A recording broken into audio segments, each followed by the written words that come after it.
Friends, नमस्कार सगळ्यांना. आणि आज आपण आलो आहोत एका महाराष्ट्रातल्या खूप सुंदर ठिकाणी. आणि आपण आता एक सिरीज स्टार्ट करणार आहोत ज्याच्यामध्ये आपण महाराष्ट्रातल्या वेगवेगळ्या जिल्ह्यांमध्ये जाऊन तिथल्या कोणते ऐतिहासिक जागा आहेत फिरायला, किंवा फॅमिलीसाठी कुठल्या आउटिंग्स आहेत फिरायला, किंवा तिथली खासियत काय आहे समजा खाण्याची, फूड, अशा ज्या पण गोष्टी असतील त्या आपण दाखवणार आहोत. आणि सुरुवात आपण महाराष्ट्रातले एक सुंदर जिल्हा सातारा, जिथून आम्ही साताऱ्यातूनच येतो. तर आपण सुरुवात करणार आहोत सातारा जिल्ह्यातील एका सुंदर शहरापासून. ते आहे वाई. आणि आज आपण वाईला आलो आहे. तुम्ही बघू शकता आता मी जस्ट पारगाव खंडाळामध्ये आहे. तिथे एक काम होतं छोटंसं, ते करून आपण आता वाईला जाणार आहोत. आणि सगळं आपण दाखवणार आहोत की वाईत कुठे बघण्यासारख्या चांगल्या गोष्टी, ठिकाणं आहेत. आणि वाईला एक ऐतिहासिक वारसा लाभलेला आहे. तर त्याच्यानुसार आपण बघूया आता काय काय आपण दाखवू शकतो. खाण्याची कोणती ठिकाणं आहेत वाईमध्ये. आणि तसंच आपण वाईनंतर पुढचं नेक्स्ट ठिकाण असणार डिटेलमध्ये जे आपण एक्सप्लोअर करणार आहे ते पण मी तुम्हाला सांगेन. तर चला.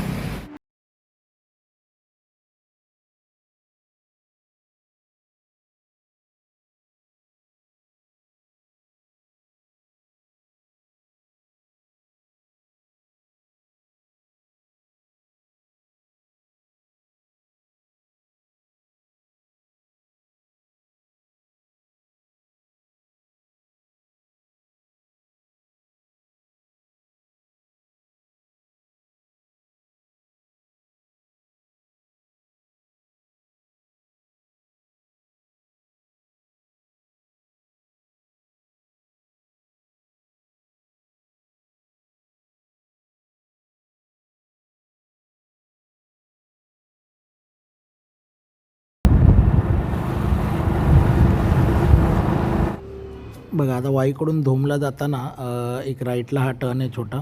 बघा विरासत रेस्टॉरंट दिसेल तुम्हाला राईट साईडला. तिथून तुम्हाला हे बघा विरासत रिसॉर्ट अँड रेस्टॉरंट आहे. इथून तुम्हाला सरळ खाली यायचं आहे. आणि इथेच आपला वाईतला पहिला स्पॉट आहे, तो म्हणजे सह्याद्री बोट क्लब. बघू शकता तुम्ही सह्याद्री बोट क्लब. ठीक आहे. आणि इथे आल्यानंतर तुम्हाला पार्किंगला पण प्रशस्त जागा आहे. बाईक असो किंवा फोर व्हीलर असो, तुम्ही आरामशीर इथे पार्क करू शकता.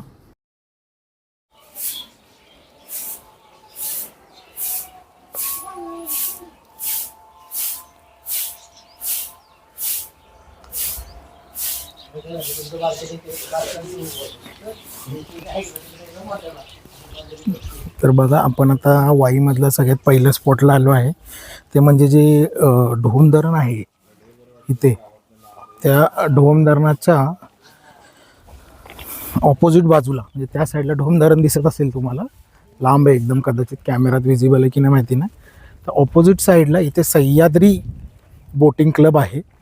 मी तुम्हाला दाखवलं बोर्ड, तुम्ही पॉज करून तिथले नंबर्स घेऊ शकता, कॉन्टॅक्ट करू शकता. खूप सुंदर जागा ही वाईमध्ये. म्हणजे महाबळेश्वरमध्ये जसं वेण्णा लेकच्या इथे आहे, तिथे खूप गर्दी असते आणि वेळ लागतो प्रत्येक गोष्ट. तसं इथे तुम्ही बघाल तर जसं तापोळ्याला आपण दाखवलं होतं तसं किंवा त्याच्यापेक्षाही सुंदर आहे, खूपच सुंदर आहे. तर इथे वेगवेगळ्या प्रकारच्या बोट्स आहेत. मोटर बोट आहे, पॅडल बोट आहे, वेगवेगळे प्रकारचे वेगवेगळे रेट्स आहेत.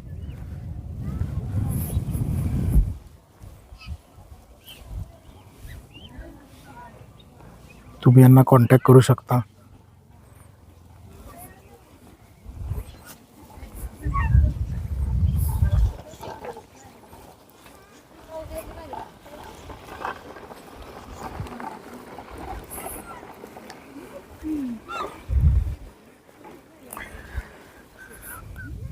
सुंदर जागा आहे. तुम्ही जर वाई महाबळेश्वरला आलात तर हा एक तुम्हाला मस्ट विजिट पॉईंट आहे, जो बाकी दुसऱ्या पॉईंटच्या पेक्षा खूप कमी गर्दी आहे.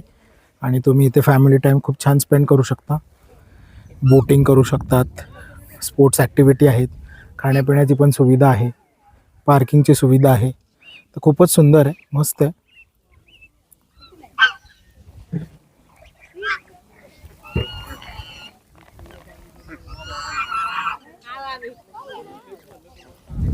तुम्ही बघू शकता इकडे हे ते बोट क्लब आहे, सह्याद्री बोट क्लब ढोम डॅम. ठीक आहे. तर इथे येऊन तुम्ही एन्क्वायरी करा. सगळ्या प्रकारच्या बोट्स आहेत इथे. ते तुम्ही फॅमिलीबरोबर टाईम स्पेंड करू शकता. मस्त एकदम मोकळा एरिया आहे, जास्त गर्दी नाही आहे, तर तुम्ही ते रिलॅक्स करू शकता. वन ऑफ द एकदम फेमस स्पॉट आहे, तर मलाही माहिती असेल बऱ्याच लोकांना, धूम डॅम. त्याच्या इथे असलेलं हे बोट क्लब खूप सुंदर आहे.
हा जो पूल बघताय हा नुकताच बांधण्यात आला आहे. तर बघा तुम्ही आता बघू शकता समोर जे आपल्याला डॅम दिसतोय तेच धूम धरण आहे किंवा धूम डॅम असं त्याला म्हटलं जातं. आणि हे आपल्या सातारा जिल्ह्यातील वाई तालुक्यात आहे आणि कृष्णा नदीवर बांधण्यात आलेलं आहे ते. आणि हे साधारण 1968 ते 1977 मतलब 1968 टू 1977च्या दरम्यान बांधलं गेलं असावं. आणि त्याचं मेन पर्पज हा आहे. तरी धरण बांधण्यामागचं पर्पज हे आहे की सिंचनासाठी एकतर उपयोग व्हावा, पिण्याच्या पाण्यासाठी आणि पूर नियंत्रण करण्यासाठी. आणि तसंच हे धरण वाई, पाचगणी आणि महाबळेश्वर ह्या तिन्ही शहरांसाठी उपयुक्त ठरतं.